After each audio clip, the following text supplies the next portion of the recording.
Regan Slaymaker for International Boxing News, and I'm joined by Qais Ashfaq. Qais, how are you doing today, mate?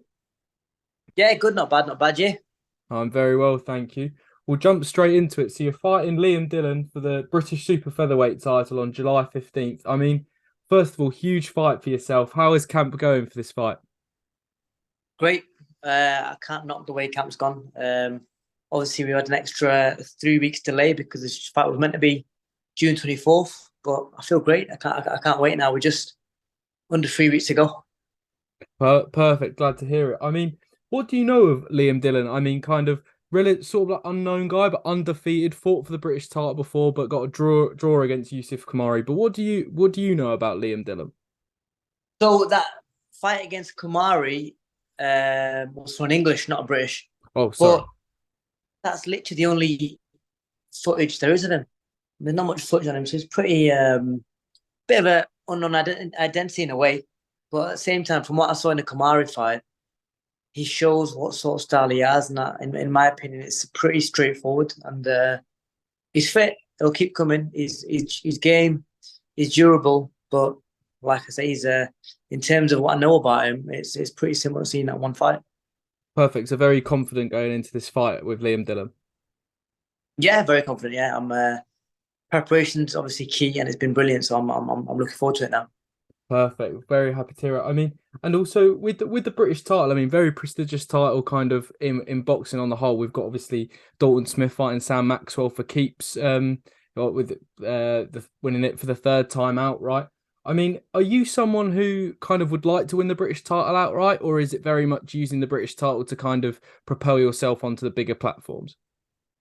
It's a beautiful belt. You know, everyone would love that belt to be sat on the mantelpiece. But right now, it's getting this opportunity out of the way first, winning the title, and then we'll move on from there. I'll sit down with my team, sit down with my coach Lee Beard and my manager Lee Eaton, and see what we decide. But it's not just that for me. This fight, it's also a bit of history. So winning this title will make me the first British-born Pakistani to win this title. So it's a bit of history in it as well for me, and I want to do that for the community and for the people with the same background as me as well, and show them that there is a route there, and but give them that bit more of a push, bit of a drive, and just to show them that it can be done.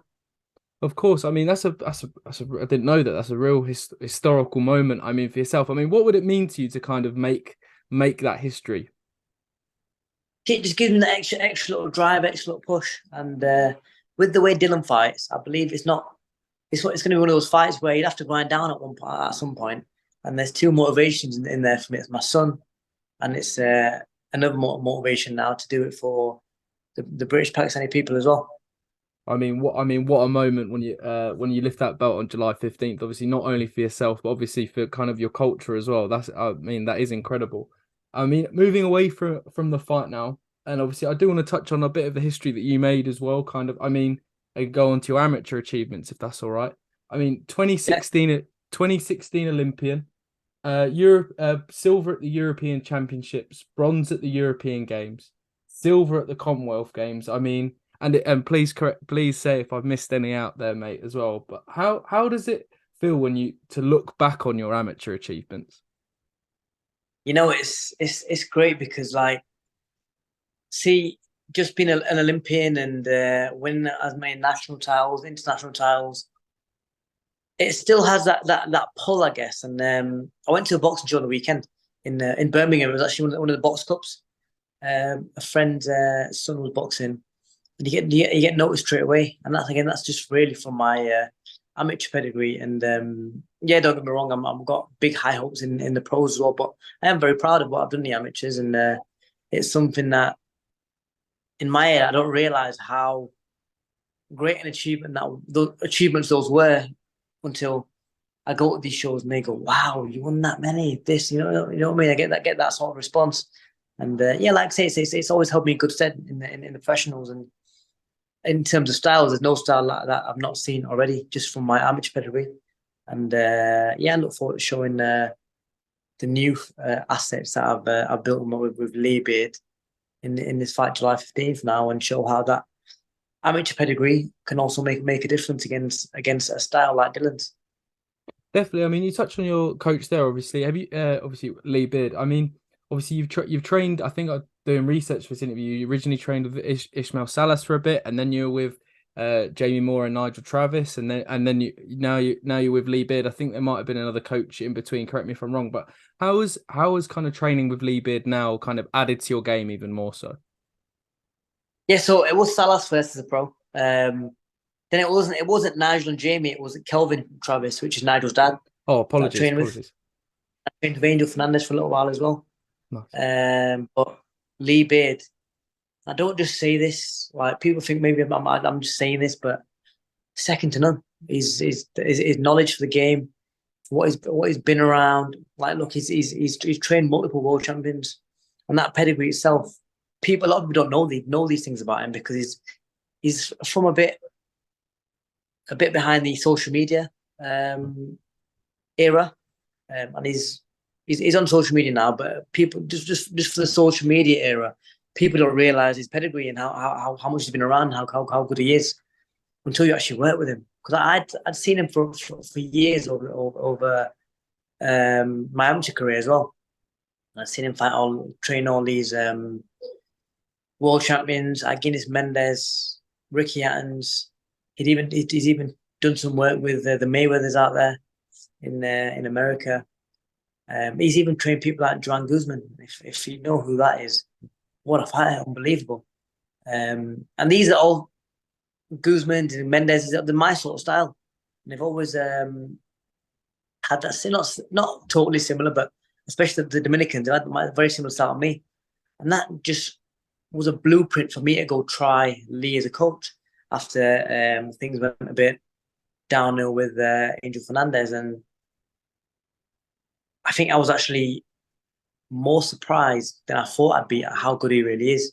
And like I say, I've come on leaps and bounds into him. I'm looking forward to showing that July 15th and showing the things that we've been working on. And I do genuinely believe that they're going to make a big difference on fight night. Perfect. Well, we look forward to seeing it too as well, mate. I mean, you mentioned there as well, you've signed with kind of Lee Eaton and Let's Go Management as well. Kind of, I don't think there's a fighter kind of who hasn't signed with them at the moment, it seems. They're checking out announcements all the time. Obviously, got a great stable at the moment. Obviously, yourself, Nina Hughes, Dina Thorsland as well. But how important is it, this partnership with Lee Eaton and Let's Go Management? How important is it going to be for your career going forward? Lee's been brilliant. I can't knock him at all. Look, I've only just signed with him. I've got a British title fight. That speaks for it. So it speaks leaps and bounds for itself. But just looking at his stable, the opportunities to get. He's got countless British European champions right now, and he's got O'Hara Davis on the verge of a world title. He's got Nina and Dina, who are both world champions. So we look at what he's done already, and his management company, Let's Go Management, is so young.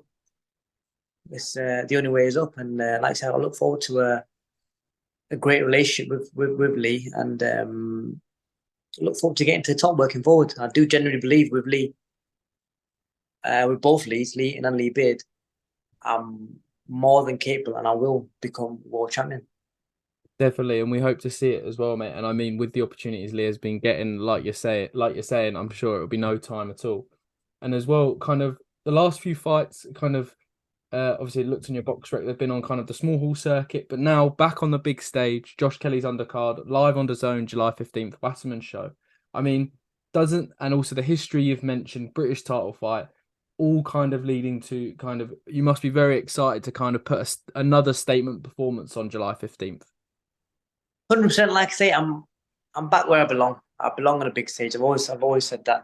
Even in them shows when I have boxed on the small hall circuit, really they would just keep busy fights because I knew at some point I will get back. And I'm a very religious man. I have faith. I have faith in what's meant to be. And like I say, I always kept that faith, and it's paying off now. And I've got the opportunity that I need. I'm looking forward to, like I say, going in there, taking this opportunity with both hands, winning and bringing home that British title. Definitely, and I mean, it's going to be a huge night in Newcastle on July 15th. I mean, Qais, thank you for your time today, mate. I've got one final question we ask. We ask everyone on the channel this one. And what does boxing mean to you? Boxing, it's been my life since I was 8 years old. I've in terms of a career, I've known nothing but boxing. I've everything I do in the gym, it's become second nature to me. And even the hard bits, boxing is how I provide for my child. Boxing is everything for me. And I look forward, like I say, to being in a position where boxing, I get out the fruits of my labor because I put a lot of years. I think I've been boxing 22 years now. I put a lot of years into boxing, and I'm looking forward to getting to a stage where I get to the top that I know I can. Financially being set for the future for me and my kids, and just like say, just getting the most I can out of boxing, which I do believe I can get to the top. And boxing's everything.